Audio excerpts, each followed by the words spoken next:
Do you believe twins share a secret connection, one that goes beyond what science can explain? What if that connection wasn't just about finishing each other's sentences, but about sharing something far more sinister? Today, we're diving deep into the unsettling world of twin paranormal horror, exploring true stories that will make you question everything you thought you knew about the bond between twins. Stick around, because you won't want to watch this alone. Our first story takes us to a quiet suburban home in Ohio in the 1980s, the home of 9-year-old identical twins, Sarah and Emily. From the day they were born, they were inseparable. They had their own secret language, their own world. But one night, that world was invaded. It started with Sarah. She'd wake up screaming, her eyes wide with terror, pointing to the corner of their shared bedroom. She described a tall, shadowy figure with long, spindly fingers just watching them. Emily, however, saw nothing. Their parents dismissed it as nightmares, a child's overactive imagination. But then, the scratches appeared. Deep, red marks in sets of 3 raked across Sarah's back while she slept. The doctors were baffled. There was no rational explanation. Sarah grew more withdrawn, more terrified of the dark. The real horror began when Emily started seeing him too. One evening, as their parents were downstairs, Emily woke up to a cold draft. The window was shut tight. She looked over at Sarah's bed, but it was empty. Panic set in. Panic. She scanned the room and then she saw it. In the same corner Sarah always pointed to, the shadow figure stood, impossibly tall, its form darker than the surrounding darkness. And in its long, claw-like hand, it was holding Sarah, who was limp and unconscious. Emily let out a blood-curdling scream that brought her parents running. By the time they burst into the room, the figure was gone, and Sarah was back in her bed, fast asleep, but her skin was ice-cold to the touch. The next morning, Emily had identical scratches on her back. The entity hadn't just been tormenting one twin, it was trying to take them both, using their unique bond as a bridge.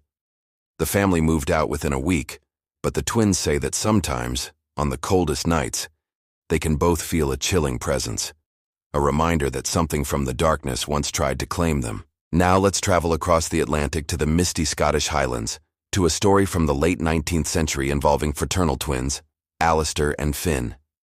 They weren't identical, but their bond was just as profound. They worked together on their family's remote farm, surrounded by ancient hills and folklore. One day, while exploring an old forgotten cairn, a man-made pile of stones often used as a burial monument, they found a strange, dark stone etched with unfamiliar symbols. Against his better judgment, Alistair, the more impulsive of the two, pocketed the stone. That night, their shared reality began to fracture. Finn woke to the sound of whispering in Gaelic, but the voice wasn't Alistair's. It was ancient and guttural, and it seemed to be coming from Alistair's side of the room. When he looked over, Alistair was sitting bolt upright in bed, his eyes wide open but completely black, whispering to someone or something that wasn't there. Over the next few weeks, Alistair's personality twisted.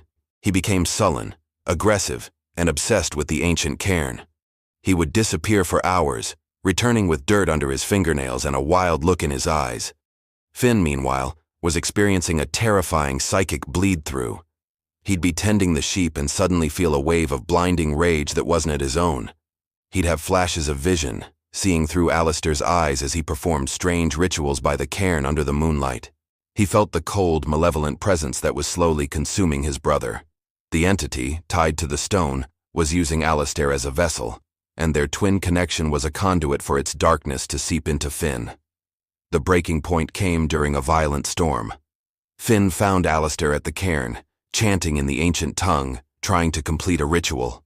Desperate to save his brother, Finn grabbed the dark stone from Alistair's hand. The moment he touched it, he felt a surge of ancient evil try to enter him. But he also felt Alistair's true self, buried deep inside, fighting back. In a final, desperate act, Finn threw the stone with all his might against the largest rock of the cairn, shattering it into 100 pieces. Alistair collapsed, and the presence was gone. They never spoke of what happened, but the bond between them was forever changed, scarred by the darkness that had tried to use it as a gateway. Our final story is more modern, and perhaps the most chilling because it involves something many of us use every day: a baby monitor. In 2015, a young couple, Maria and David, had identical twin boys, Leo and Elias. They were a handful, so a video baby monitor was a necessity. For the first few months, everything was normal. Then, strange things started happening. The monitor would crackle with static at exactly 3 a.m. every night. Maria would hear faint whispers through the speaker, too quiet to make out the words. She assumed it was interference from a neighbor's device. But then came the visual disturbances. She was watching the monitor one night when she saw a faint, orb-like light hover over Elias's crib before vanishing. She replayed the footage, and it was there. David thought it was just dust, a lens flare.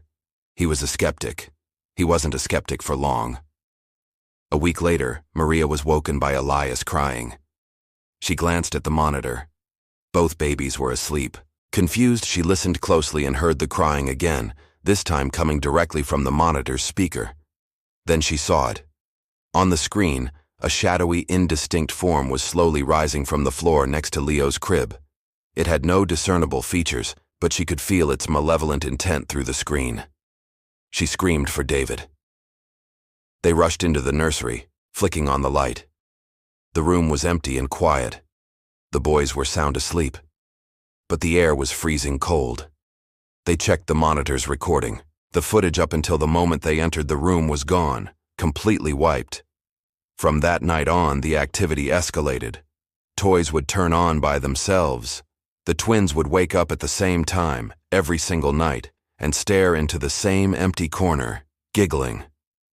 The most terrifying incident was when Maria looked at the monitor and saw Leo sitting up in his crib.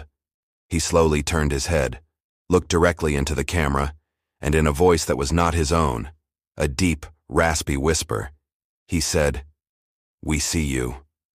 At the exact same moment, Elias in the other crib sat up and did the same thing. They moved in perfect, unnatural unison. The couple threw the monitor away and had the house blessed. The activity stopped, but they are left with the horrifying knowledge that something was not only in their home, but was trying to communicate and connect with their children through their shared, mysterious twin bond. The connection between twins is a powerful and beautiful thing. But as these stories suggest, any powerful connection can become a conduit, a bridge for things we don't understand. Whether it's a shadow in the corner, an ancient spirit in the highlands, or a voice through a baby monitor, the unique bond of twins seems to sometimes attract the attention of the paranormal. What do you think? Is it just a coincidence, or is there something about the twin connection that opens a door to the other side? Let me know your own stories and theories in the comments below. If you enjoyed this journey into the unknown, please hit that like button, subscribe for more chilling tales, and ring that notification bell so you don't miss our next video. Thank you for watching, and stay safe.